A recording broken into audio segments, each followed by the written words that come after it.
Magandang umaga sa ating lahat mga kababayan. Ito po ang Anything TV by Nalsoft at Awaken Earth para po sa ating latest weather update ngayong araw ng Lunes, April 7, 2025 alas 8 ng umaga. Base po dito sa ating latest weather satellite animation, wala po tayong nakikitang LPA o bagyo sa loob at labas ng ating Philippine Area of Responsibility. Bagamat makararanas pa rin tayo ng mga pag-ulan, paminsan-minsan mga pagkulog at pagkidlat na dulot po ng ITCZ at easterlies. Dahil nga sa intertropical convergence zone, may mga pag-ulan na po sa Davao Region, Caraga Region, Sargen, Zamboanga Peninsula, Basilan, Hulu, Sulu at Palawan. May mahihinang mga pag-ulan din po sa Apayao, Cagayan Valley, Cordillera Administrative Region, Aurora, Oriental Mindoro, Northern Samar, Western Visayas at mamaya-maya po Albay at Sorsogon. Yan po ay dulot naman po ng easterlies.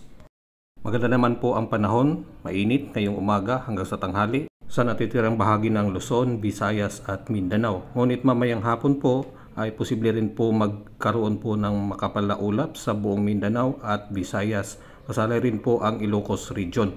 Asahan naman natin pagsapit po ng gabi ay daan-dahan na po itong mawawala. Asahan din po natin ang mga ganitong pag-ulan ay posible po aabot hanggang sa weekend. Para po sa mga latest advisories, punta lang po kayo sa ating Awaken Earth sa Facebook at paki-share and like. Follow and subscribe.